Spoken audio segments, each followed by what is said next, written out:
Hello everyone, welcome back to our channel. आज का जो हमारा टॉपिक है डिस्कशन का वो है कि हम लोग ने स्टार्ट की थी टॉप 20 एमसीक्यू वाली सीरीज, जिसमें हमने कोऑर्डिनेशन को तो खत्म कर लिया था, लेकिन आज जो हम डिस्कस करेंगे वो है सोल्यूशन चैप्टर के टॉप 20 एमसीक्यूज, जो कि आपके लिए बेनिफिशियल हो जाएंगे अगर आप लोग तैयारी कर रहे हैं बोर्ड एग्जाम के लिए। ठीक है, तो चलो स्टार्ट करते हैं आज की वीडियो। अच्छा, इससे पहले अगर आप लोगों ने ये वीडियो या हमारा जो चैनल है इसको अब तक शेयर नहीं किया तो भाई अपने ग्रुप्स में शेयर कर दो, ताकि और लोग भी यहाँ से अपना मैक्सिमम बेनिफिट ले सके। ठीक है, तो स्टार्ट करते हैं आज की वीडियो बिना टाइम को वेस्ट किए। तो सबसे पहले देखो, जो आपको फर्स्ट एमसीक्यू दे रखा है उसमें बोला है कि जो वैल्यू होती है हेनरीज कांस्टेंट KH की, हेनरीज कांस्टेंट क्या होता है, ये होता है आपका KH। ठीक है, और क्या बोला है कि जो इसकी वैल्यू होती है क्या वो इंक्रीज करती है टेम्परेचर के डिक्रीज होने से, मतलब KH की वैल्यू बढ़ती है क्या अगर टेम्परेचर घटता है, डिक्रीज होता है, कम होता है। ठीक है, दूसरा ऑप्शन क्या है, KH की वैल्यू डिक्रीज होती है विद इंक्रीज इन टेम्परेचर, मतलब कि अगर टेम्परेचर बढ़ता है तो KH की वैल्यू कम होती है, डिक्रीज होती है। थर्ड, कि increase with increases in temperature, कि KH की जो वैल्यू होती है वो इंक्रीज होती है किसके साथ साथ, टेम्परेचर के। KH की वैल्यू बढ़ती है किसके साथ साथ, टेम्परेचर के।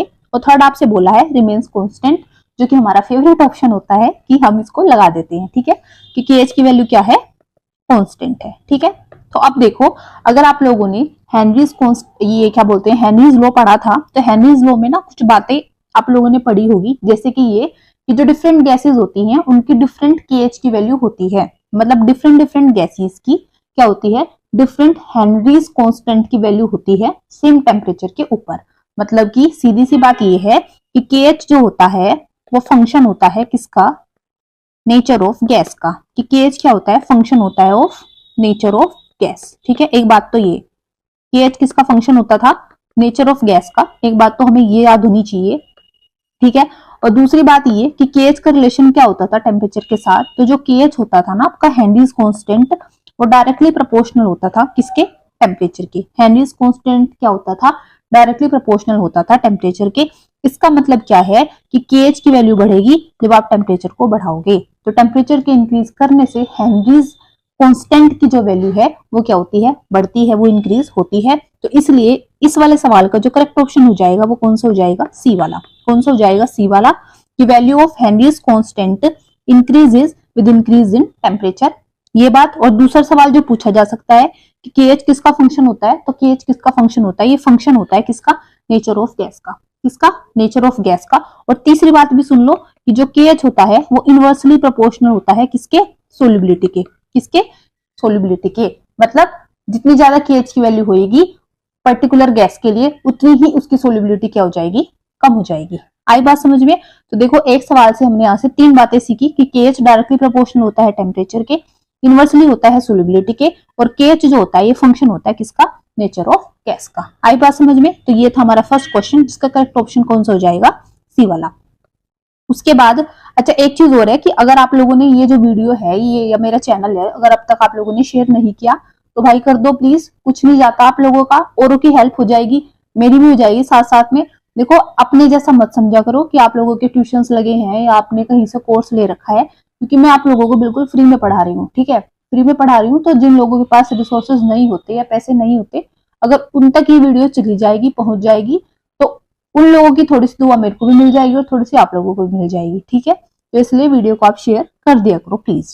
ठीक है, तो चलो अब देखो सेकंड क्वेश्चन, ये कि which among the following terms are dependent with temperature, कि इन चारों में से कौन सी टर्म ऐसी है कि जो डिपेंडेंट होती है टेम्परेचर के साथ। अच्छा देखो, फर्स्ट है ये ना मैंने शायद ये गलती से लिखा है, यहाँ पे मोलैलिटी होएगा एक ऑप्शन में, क्या होएगा, मोलैलिटी। ठीक है, अब देखो कि which among the following terms are dependent with temperature, इनमें से कौन सी टर्म ऐसी है जो टेम्परेचर के साथ डिपेंडेंट होती है। पहला है आपका मोलैरिटी, दूसरा है मोलैलिटी, तीसरा है मोल फ्रैक्शन, चौथा है मास परसेंटेज। तो देखो, इसका जो करेक्ट ऑप्शन है वो तो हो जाएगा मोलैरिटी। क्या हो जाएगा, मोलैरिटी। कि मोलैरिटी ऐसी होती है जो टेम्परेचर के साथ डिपेंडेंट होती है।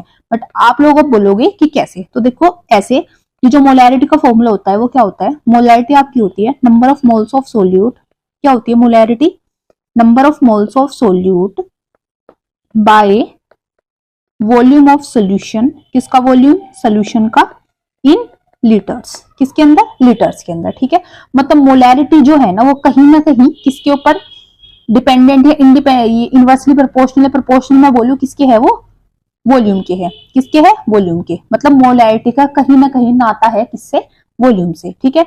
और आइडियल गैस के अकॉर्डिंग, जो आइडियल गैस की इक्वेशन होती है उसके अकॉर्डिंग आप लोगों को पता होगा कि पीवी इक्वल्स टू एनआरटी। क्या होता है भाई, पीवी इक्वल्स टू एनआरटी। मतलब वॉल्यूम का कुछ ना कुछ रिलेशन किसके साथ भी होता है, टेम्परेचर के भी, ठीक है।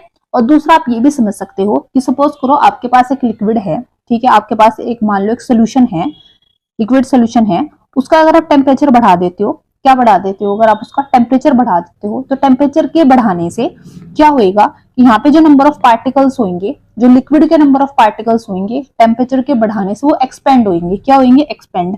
अगर वो एक्सपेंड होंगे तो उनका कुछ ना कुछ वॉल्यूम बढ़ेगा। क्या होगा, उनका कुछ ना कुछ वॉल्यूम बढ़ेगा। तो टेम्परेचर के बढ़ाने से, क्योंकि वॉल्यूम क्या कर रहा है, अफेक्ट कर रहा है, और वॉल्यूम अगर अफेक्ट हो रहा है तो कहीं ना कहीं हमारी मोलैरिटी भी क्या होगी, अफेक्ट होगी। इसलिए हम बोल सकते हैं कि जो मोलैरिटी होती है वो डिपेंडेंट होती है किसके साथ, टेम्परेचर के। बता दो बच्चों, इतनी बात समझ में आई क्या, कि जो मोलैरिटी होती है वो डिपेंडेंट होती है आप लोगों की टेम्परेचर के साथ। कारण ये है, देखो इसके फॉर्मूले में कहीं ना कहीं वॉल्यूम की बात हो रही है मोलैरिटी के, और वॉल्यूम का ना तो होता है टेम्परेचर के साथ, क्योंकि अगर हम टेम्परेचर को बढ़ाते हैं तो वॉल्यूम, ये आपका लिक्विड जो होता है, मैं बोल सकती हूँ कि लिक्विड एक्सपेंड करेगा तो वॉल्यूम बढ़ेगा। तो टेम्परेचर और वॉल्यूम आपस में रिलेट कर रहे हैं, और वॉल्यूम रिलेट करता है किसके साथ, मोलैरिटी के। तो हम आराम से बोल सकते हैं कि मोलैरिटी जो होती है वो डिपेंडेंट होती है किसके साथ भाई, आपके टेम्परेचर के। तो 2 का जो करेक्ट ऑप्शन हो जाएगा वो हो जाएगा ए वाला। कौन सा हो जाएगा, ए वाला। अब आप लोग बोलोगे कि मोलैलिटी, मोल फ्रैक्शन और मास परसेंटेज क्यों नहीं है। देखो इसलिए नहीं है क्योंकि मोलैलिटी में क्या होता है, number of moles of solute, लेकिन mass of solvent in kilograms. मतलब यहाँ पे हम किलोग्राम्स की बात कर रहे हैं, मास ले रहे हैं हम, वॉल्यूम नहीं ले रहे हैं। तो वॉल्यूम की कोई बात ही नहीं है, ठीक है, इसलिए मोलैलिटी नहीं होएगा। मोल फ्रैक्शन कैसे निकालते हैं, नंबर ऑफ मोल्स। सपोज करो एक डब्बा है, उसमें आप लोगों के पास ना 2 कंपोनेंट है, ए और बी। तो अगर आप इसका मोल फ्रैक्शन निकालते हो ए का, तो क्या फॉर्मूला होता है कि number of moles of A by total moles, जो कि है number of moles of A by number of moles of B. और नंबर ऑफ मोल्स क्या होते हैं, फिर से मास बाय मोलर मास। तो यहाँ पे कोई वॉल्यूम या टेम्परेचर की बात नहीं हो रही है। फिर से मास परसेंटेज आपका किसके बराबर होता है, क्या होता है मास परसेंटेज का formula, mass of component and total mass of the solution.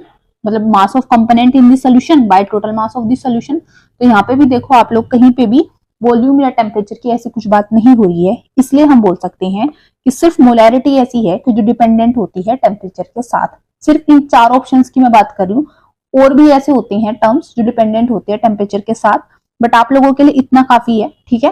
तो इसलिए ध्यान रखना है कि मोलैरिटी क्या होती है, डिपेंडेंट विद टेम्परेचर। तो सेकंड का करेक्ट ऑप्शन कौन सा हो जाना है, ए वाला। उसके बाद अब आप लोग आ जाओ अपने थर्ड सवाल पे। इसमें क्या पूछा है कि जो आइडियल सॉल्यूशंस होते हैं आर दोज। आइडियल सॉल्यूशन कौन से होते हैं, जो ओबे करते हैं रोल्स लॉ को over the entire range of temperature pressure. ये सब रामकथा हमने पढ़ रखी है, ठीक है। लेकिन जो उसमें कुछ 2 बातें, जो 2 टर्म्स दे रखी है, क्या, एक एंथैल्पी ऑफ मिक्सिंग, एक वॉल्यूम ऑफ मिक्सिंग, है ना। कि आइडियल सॉल्यूशन के लिए जो एंथैल्पी ऑफ मिक्सिंग होती है, ये वॉल्यूम ऑफ मिक्सिंग होती है, उनकी वैल्यू कितनी होती है, 0। कितनी होती है, 0। तो इसलिए थर्ड का करेक्ट ऑप्शन कौन सा हो जाएगा, ये वाला, सी वाला। इसमें delta H mixing, V mixing कितना है, 0 है। तो आइडियल सॉल्यूशन की डेफिनेशन भी याद रखनी है, दो solutions which obey the Raoult's law over the entire range of temperature and pressure. और साथ में delta H mixing and V mixing भी कितना होना चाहिए हमारा, 0। तो थर्ड का करेक्ट ऑप्शन कौन सा हो जाएगा, फिर से सी वाला, ठीक है। अब आप लोग आ जाओ अपने फोर्थ क्वेश्चन पे, जिसमें क्या है कि which among the following is not. देखो क्या लिखा है, नॉट। ध्यान, ऐसे words incorrect, correct, increasing, decreasing, not, ठीक है, इस तरह की बातें आती हैं, उनको ऐसे अंडरलाइन कर लिया करो, सर्कल कर लिया करो, ताकि आप लोगों का दिमाग बार बार वहीं पे जाए उस हाईलाइटर पे, ठीक है। तो विच among the following is not the example of ideal solution. अभी ऊपर आइडियल सॉल्यूशन की कुछ टर्म्स के बारे में बात की थी, देखो यहाँ पे दे दिए एग्जांपल्स, ठीक है। तो कि कौन से भाई एग्जांपल्स नहीं होते हैं आइडियल सॉल्यूशन के, तो एनहेक्सेन, एनहेप्टेन, ये तो होते हैं आइडियल सॉल्यूशन के एग्जांपल होते हैं, एनहेक्सेन एंड एनहेप्टेन। ब्रोमोइथेन, क्लोरोइथेन भी होता है, बेंजीन एंड टोलिन भी होता है, बट ये आपका बेंजीन एंड हेप्टेन नहीं होता। तो फोर्थ का करेक्ट ऑप्शन कौन सा हो जाएगा, सी वाला। मतलब आइडियल सॉल्यूशन के जो एग्जांपल है वो बेंजीन और हेप्टेन वाला जो रिलेशन है वो नहीं होते। आई इतनी बात समझ में, n hexane, n heptane, bromoethane, chloroethane, benzene and toluene, तो याद रहेगा।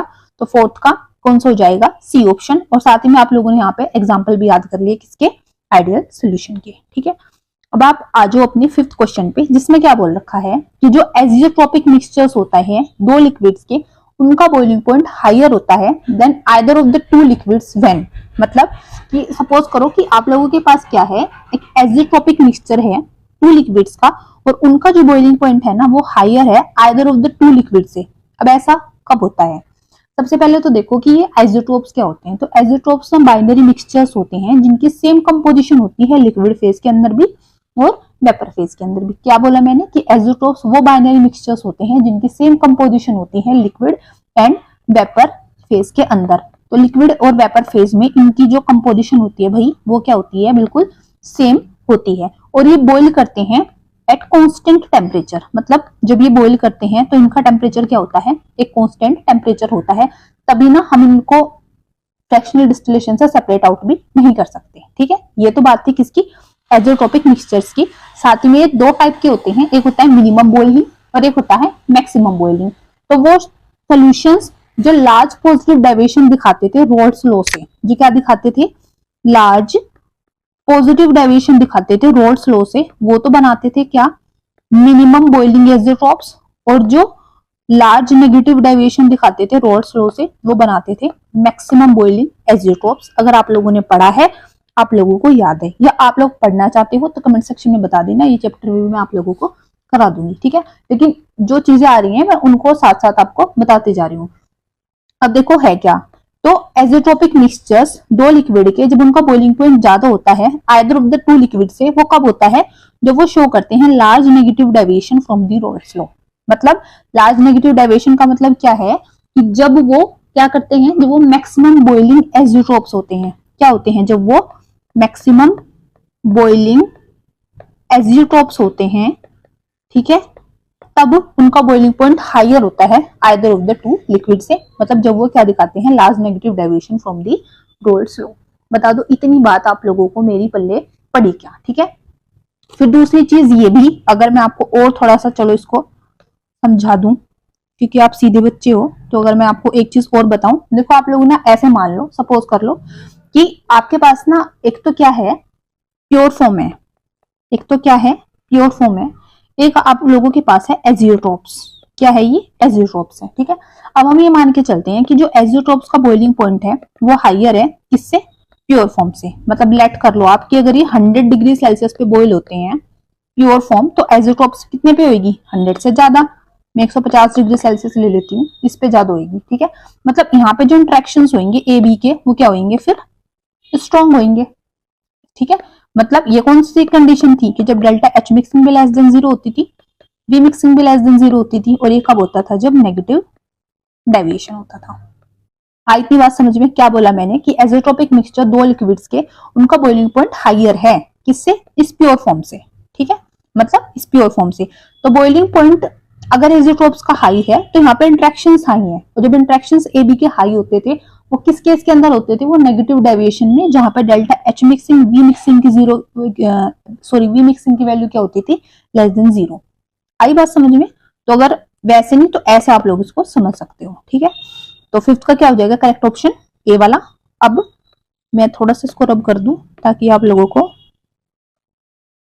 दिक्कत ना हो कुछ समझने में। ठीक है, अगर आप लोगों को देखो वीडियो अच्छी लगती है तो नीचे बता दिया करो कि अच्छी लगी है, कम समझ में आया है वो भी बता दिया करो, कोई आप लोगों को इम्प्रूवमेंट चाहिए वो भी बता दिया करो। ठीक है, लेकिन मुंह खोलना कंपलसरी है। तो चलो अब करते हैं हम लोग नेक्स्ट क्वेश्चन, जो कि है आपका सिक्स्थ वाला। ठीक है, कि आइसोटोन्स क्या होते हैं या आइसोटोनिक सॉल्यूशंस क्या होते हैं। तो ये तो बड़ा सिंपल सा है कि आइसोटोनिक सॉल्यूशंस वो होते हैं जिनका सेम ऑस्मोटिक प्रेशर होता है। क्या होता है, जिनका सेम ऑस्मोटिक प्रेशर, और ऑस्मोटिक प्रेशर क्या होता है, पाई इक्वल टू CRT। ठीक है, जहां पे पाई क्या होता है आपको ऑस्मोटिक प्रेशर, सी होता है कंसंट्रेशन। ठीक है, या फिर आप इसको क्या बोल सकते हो, कंसंट्रेशन को कैसे लिखते हो, number of moles per unit volume, मतलब molarity, gas constant, and this is your temperature. ठीक है, तो आइसोटोनिक सॉल्यूशंस के अंदर क्या होता है, सेम ऑस्मोटिक प्रेशर होता है। तो सिक्स्थ का करेक्ट ऑप्शन हो जाएगा ये वाला। अब देखो सेवेंथ वाला क्वेश्चन, कि वाटर रिटेंशन और puffiness due to high salt intake occurs due to. Water का रिटेंशन होना या पफिनेस होना जब हम ज्यादा सोल्ट को कंज्यूम कर लेते हैं। ठीक है, जब हाई सोल्ट कंज्यूम कर लेते हैं कोई कोई, तो उनको वाटर का रिटेंशन या फिर पफिनेस हो जाती है, या मैं बोलूँ सिंपल सी लैंग्वेज में कि स्वेलिंग हो जाती है उनकी बॉडी पे, ज्यादातर उनके हाथों में या पैरों में मतलब सूजन आ जाती है। ठीक है, तो देखो होता क्या है कि कुछ लोग ना ज्यादा सोल्ट को कंज्यूम करते हैं, जिसके कारण पफिनेस या स्वेलिंग आ जाती है उनकी बॉडी में, क्योंकि वाटर जो रिटेंशन होता है ना उनके टिश्यूज के अंदर, टिश्यू शेल्स के अंदर या इंटरसेल्युलर स्पेस के अंदर, वो बढ़ जाती है। और ये सब किसके कारण होता है? ऑस्मोसिस के कारण। किसके कारण होता है ये सब? ऑस्मोसिस के। ठीक है, फिर तभी डॉक्टर्स उनको रिकमेंड करते हैं कि नमक कम खाओ। ठीक है, मतलब इस तरह की।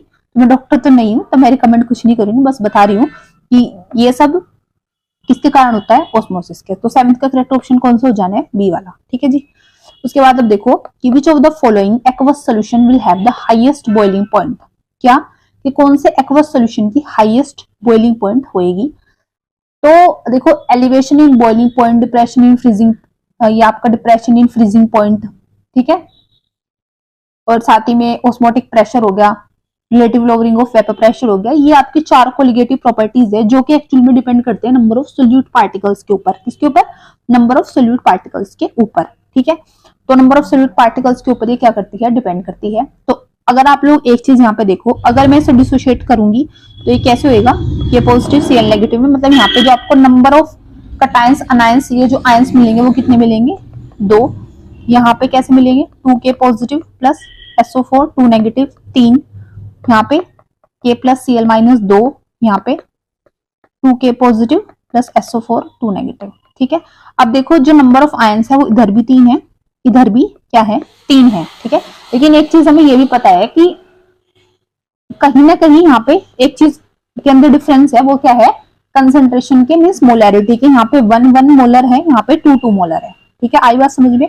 तो नंबर ऑफ आयंस इसमें भी कम, इसमें भी कम, मतलब नंबर ऑफ आयंस जो बराबर है वो ऑप्शन बी एंड डी में है आपके। इसमें भी 3 है, इसमें भी 3 है, लेकिन कंसेंट्रेशन मोलैरिटी इसके अंदर ज्यादा है, इसके अंदर कम है। तो 8th का करेक्ट ऑप्शन कौन सा हो जाएगा? डी वाला। ठीक है, आप इसको ऐसे बोल सकते हो कि ये जो आपका एलिवेशन इन बॉइलिंग पॉइंट होता है, डिप्रेशन इन फ्रीजिंग पॉइंट, ये सब किसके ऊपर डिपेंड करता है? वेंट ऑफ फैक्टर के, आई के। क्योंकि आप लोगों ने ये चीज देखी होगी, देखो जैसे delta TF equals to i into KF into m, या delta TB equals to i into KF into m. ठीक है, तो कहीं ना कहीं आई के ऊपर भी क्या हो रही है? चीजें डिपेंड हो रही है। किसके ऊपर हो रही है? आई के ऊपर। और फिर दूसरा किसके ऊपर हो रही है? कंसेंट्रेशन के। तो कंसेंट्रेशन इसमें हाई है, तो 8th का करेक्ट ऑप्शन कौन सा हो जाएगा? डी वाला। ठीक है, फिर 9th में देखो out of the following 1 molar, अब मोलैरिटी इन्होंने फिक्स कर दी, कंसेंट्रेशन फिक्स कर दी कि 1 मोलर एक्वस सोल्यूशन है, तो किसका लार्जेस्ट फ्रीजिंग पॉइंट डिप्रेशन होगा? तो देखो delta TF equals to i into KF into m, i की वैल्यू देख लो किस में मैक्सिमम है? ये तो ग्लूकोज है। ठीक है, ये तो आपका डिसोशिएट होएगा ही नहीं। NaCl Na plus Cl minus में हो जाएगा, तो मतलब 2 हो जाएगी वैल्यू। यहाँ पे 2 Na पॉजिटिव SO4 2 नेगेटिव, कितनी हो जाएगी? 3। और इसको जरा करना breakout, 2Al3 positive plus 3 SO4 2 negative, कितनी हो गई? 3 और 2 5। तो किस में है मैक्सिमम वैल्यू? आयंस किस में है? इसमें, डी में। ठीक है, जब इसमें है तो आई की वैल्यू इसमें ही मैक्सिमम होगी। तो 9th का ऑप्शन कौन सा हो जाना है? डी वाला। आगे बात समझ? चलो अब आ जाओ ये 10th वाले क्वेश्चन पे। अच्छा, इन क्वेश्चन को आप लोग हल्के में नहीं लोगे, पूरे भारी में लोगे, इनको करोगे। ठीक है, अब देखो एक कंपाउंड है जिसका कंप्लीट डाइमराइजेशन हो रहा है ऑर्गेनिक सॉल्वेंट के अंदर। तो कह रहे हैं कि जो इवेंट ऑफ फैक्टर है ना आई, वो कितना होना चाहिए? देखो इसकी वैल्यू तो 0.5 है। अगर मैं आपको बोल दूं कि आप लोग रट लो, बट रटने से लगेगा पाप, तो हम रटेंगे तो नहीं, हम इस चीज को ना थोड़ा सा एक बार समझ लेंगे। देखो समझना कैसे है। सपोज करो कि अगर किसी का डाइमराइजेशन हो रहा है, जैसे कि हम लिखते हैं NO2 जब डाइमर ये मतलब ये भी डाइमराइजेशन कराता है, अपना डाइमर की फॉर्म में जाता है, तो ये बना लेता है ऐसे N2O4। ठीक है, अगर मैं ऐसे मान लू, या मैं यहाँ पे इसको लिख लू 2A और ये डाइमर होके बना लेता है B। कोई पाप तो नहीं करा है मैंने, ऐसे लिख के बिल्कुल ठीक बात लिखी है। ठीक है, तो आप क्या मानो कि सपोज करो जब टाइम 0 था, मतलब जब डाइमराइजेशन नहीं हुआ था, स्टार्टिंग एक कंडीशन थी जब टाइम 0 था, ये मैं बोलूँ कि जब हमारी रिएक्शन चालू ही नहीं हुई थी, तो सिर्फ रिएक्टेंट था ये, मतलब NO2 था बस। ठीक है, तो उसकी जो नंबर ऑफ मोल्स रहे होंगे स्टार्टिंग में, वो कितने रहे होंगे? 1। ये स्टार्टिंग में कितना रहा होगा? 1। और ये तो 0 ही होगा। बी तो क्या होगा? 0।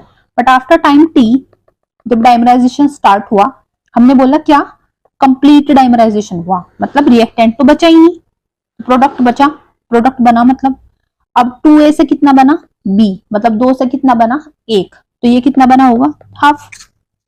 आ रही है बात समझ में मैंने कैसे लिखा कि 2 से कितना बना है 1, तो ये कितना बनेगा हाफ। या अगर मैं इसे ऐसे लिख दूं इधर, अगर मैं इधर ले लेती है ऐसे 2 स्टार्टिंग में, अगर मैं इधर कितना ले लेती हूँ स्टार्टिंग में 2, एक सेकेंड में, अगर मैं स्टार्टिंग में इसे 2 ले लेती हूँ कितना होता है 0, ये 0, तो फिर ये कितना बनता 1, क्योंकि जो नंबर ऑफ रिएक्टेंट्स है वो उधर कितने हैं डबल, और प्रोडक्ट कितना बना सिर्फ 1 बना। ठीक, तो या तो मैं ऐसे ले लू इसे 2 ले लू और फिर इसे बाद में कितना ले लू 1, या फिर अगर मैं इसे 1 ले लू तो इसे कितना लूंगी मैं 1/2। ठीक है, आई इतनी बात समझ। अब अगर इसे मैं यहां से डिलीट कर दूं ऐसे, हाँ ठीक,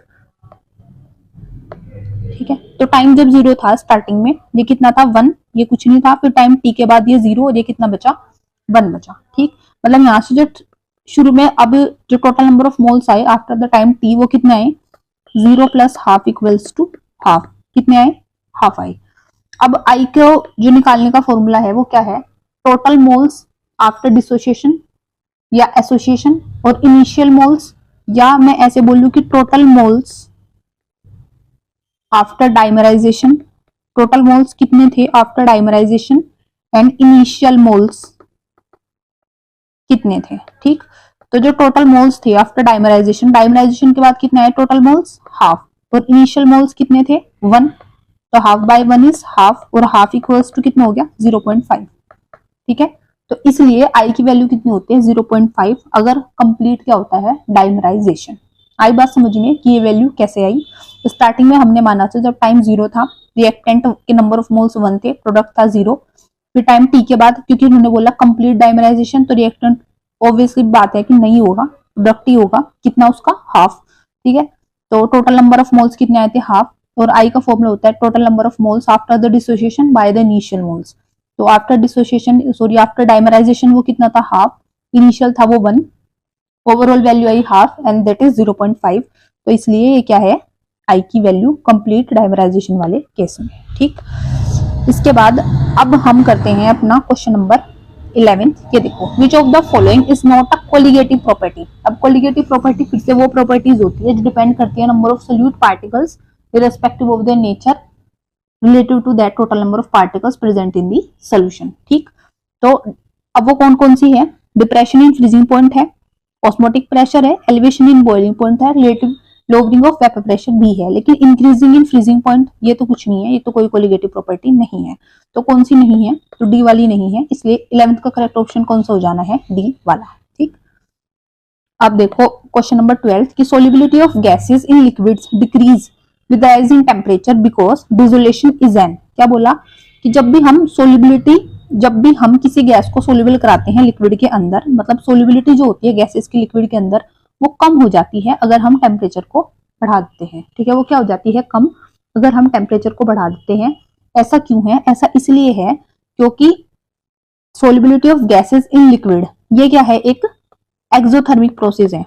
कैसा है ये एक्सोथर्मिक प्रोसेस है, मतलब इस प्रोसेस के अंदर हीट क्या होती है आउट, मींस डेल्टा H की वैल्यू क्या होती है नेगेटिव, और अगर डेल्टा H की वैल्यू नेगेटिव होती है तो आप क्या कर रहे हो, मतलब इसमें से वैसे ही हीट आउट हो रही है, हीट आउट बाहर निकल रही है, ऊपर से आप लोगों ने टेम्परेचर और बढ़ा दिया।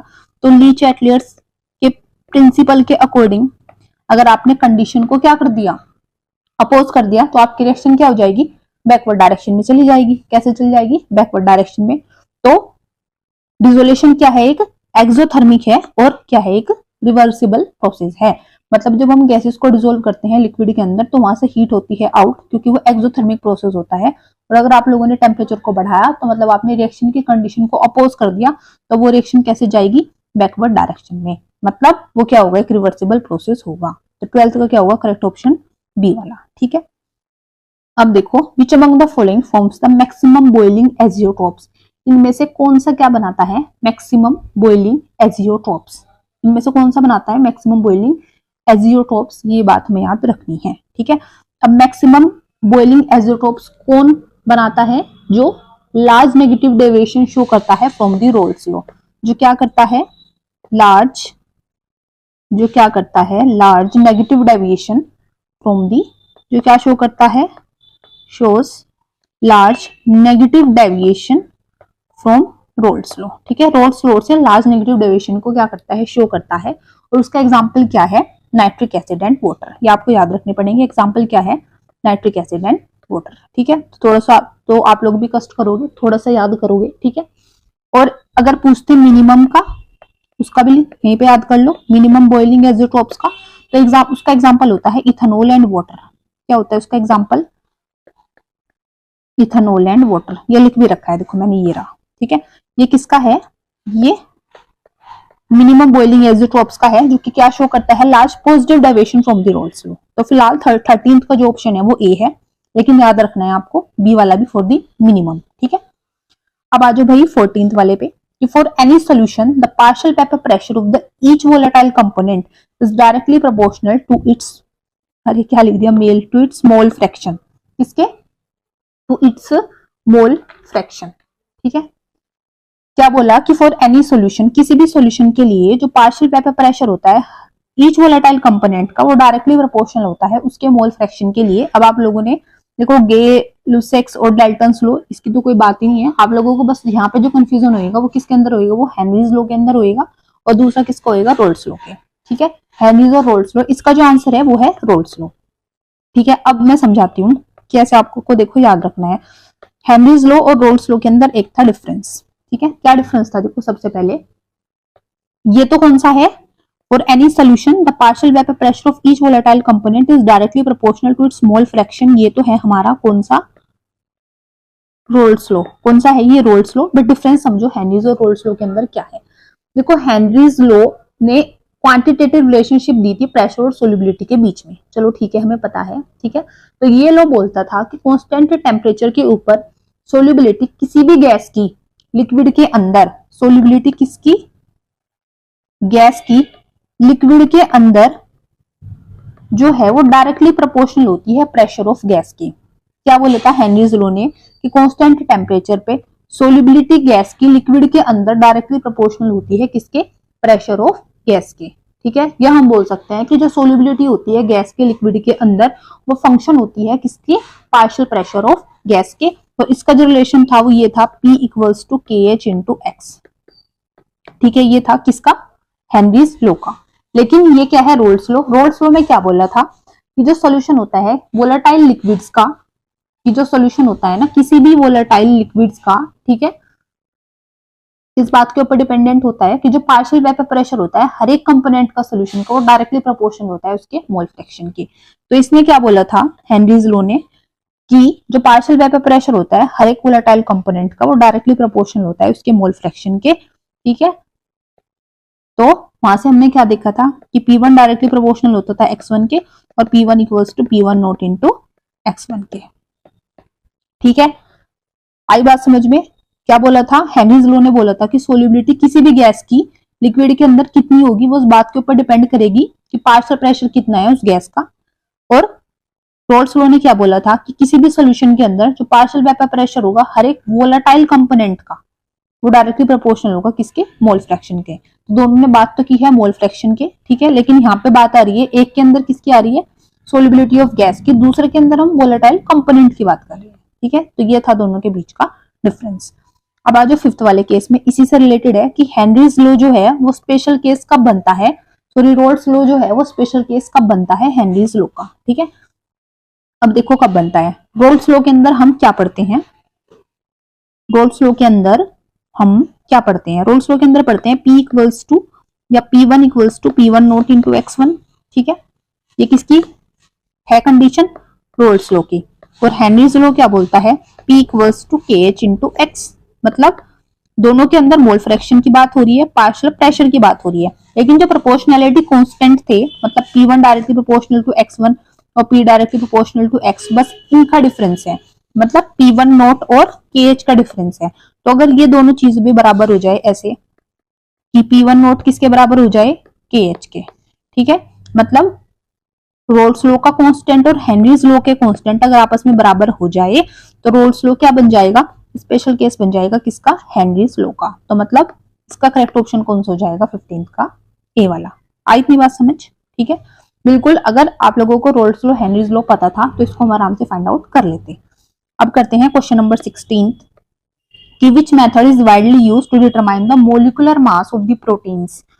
ठीक है, पॉलीमर्स एंड अदर मैक्रोमोलिक्यूल्स, बिल्कुल साफ दे रखा है एनसीईआरटी में। ऑस्मोटिक प्रेशर मतलब कि जब हमें डिटरमाइन करने होते हैं मोलिकुलर मास किसके, प्रोटीन्स के, पॉलीमर्स के या फिर अदर मैक्रोमोलिक्यूल्स के, मतलब मेन बात ये है कि जब हम किसके डिटरमाइन करते हैं, हाई मोलिकुलर, हाई मैक्रोमोलिक्यूल्स के जब हम क्या करते हैं, डिटरमाइन करते हैं मोलिकुलर मासेस, तो तब हम जिस कोलिगेटिव प्रॉपर्टी का यूज करते हैं उसका नाम क्या होता है, ऑस्मोटिक प्रेशर। अब ऑस्मोटिक प्रेशर की ना एडवांटेज होती है दूसरे मेथड से, ठीक है, क्योंकि जो प्रेशर का मेजरमेंट होता है ना वो अराउंड कहाँ पे होता है, रूम टेम्परेचर पे होता है, ठीक है, और यहाँ पे हम मोलारिटी का इस्तेमाल करते हैं इंस्टेड ऑफ किसके, मोलैलिटी के, ठीक है, किसके कंपैरिजन में, बाकी कोलिगेटिव प्रॉपर्टीज के।